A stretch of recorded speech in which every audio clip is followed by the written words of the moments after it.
If you cut a live wire in your house, you get a nasty spark. But if you disconnect a live high voltage DC circuit in an EV, you get a 35,000 degree plasma blast. Which is literally hotter than the surface of the sun. Right.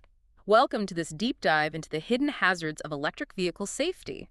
Today we're unpacking the teachings of electromobility trainer Rolandus Rimdeka at qbsite AB. And the mission here is really to help you unlearn your old internal combustion engine habits and, map out the actual architecture of an EV. Okay, let's unpack this. Gas cars they're easy. You turn the key, the engine stops, the fuel stops moving, and the energy flow is effectively dead. But you absolutely cannot bring that mindset to an EV. I mean, an EV battery is a continuous chemical reaction. You can't just turn off chemistry. It's like a massive coiled industrial spring, right? The potential energy is always there, just waiting to bridge a gap. What's fascinating here is that the tension is permanent.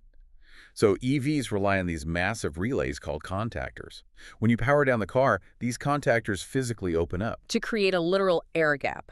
Exactly. It's a physical empty space to isolate that constant chemical tension from the rest of the vehicle. And thank goodness for that air gap, because the physical dangers are extreme. Like a 400 to 800 volt DC hit from a traction battery will instantly stop your heart and lungs. Yeah, it's instant.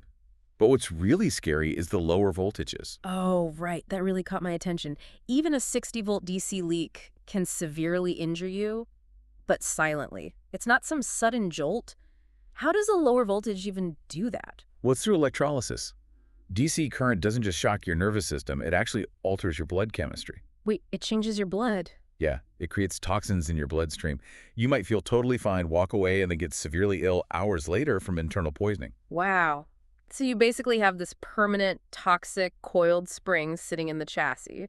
We know the DC energy leaves the battery, hits the junction box, and then splits off, right? Yep, it splits to the DC to DC converter for your lower 12, 24, or 48 volt systems like your HVAC, and then to the inverter for your drivetrain. But here's where my mechanic brain gets confused. If I unplug the 12-volt battery and the dashboard goes black, that is the universal signal that a traditional car is dead. Right, you'd think so. So you're telling me the main traction battery is still fully loaded and ready to fire? If we connect this to the bigger picture, that exact assumption is what gets technicians killed. You cannot rely on a dead 12-volt system to tell you the primary threat is gone. Because you're dealing with the traction voltage system. Exactly, what engineers call voltage class B. That classification means anything over 60 volts DC. Which is exactly where those fatal shocks and blood electrolysis risks begin. Yes, so you just have to treat class B as live until you manually verify that it's not. Because if you assume the system is dead just because the screen is dark and you try to disconnect a high voltage component, you cross into the real danger zone. Interrupting a live DC circuit is catastrophic. Think about the AC power in your house. It naturally drops to 0 volts dozens of times a second. Right, which helps extinguish electrical ARPs naturally. Exactly. But DC power never drops. It is a continuous fire hose of energy.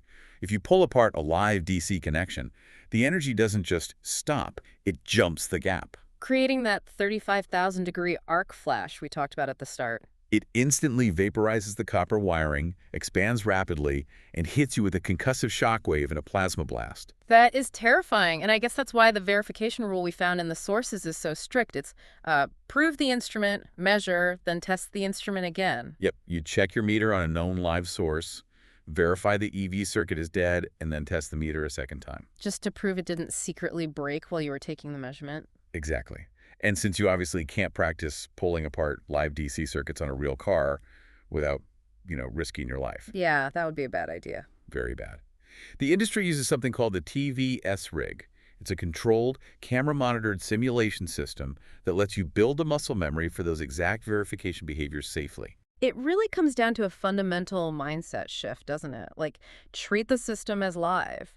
If you are even a little unsure, step back and reassess. Yeah, design and work on these systems as if your own children will be the ones maintaining them tomorrow. That's a powerful way to look at it. When you internalize that an EV battery isn't just a fuel tank, but a permanent, always-on power plant on wheels, it totally changes how you look at the entire road network. It makes you wonder, if EV batteries are basically these permanent, always-on power plants, how is this fundamental shift going to change the way emergency responders treat a simple fender bender a decade from now? That is the big question we're facing. It's definitely a sobering thought to leave you with as you look at all those silent forces on the highway. Stay safe out there, and thanks for joining us on this deep dive.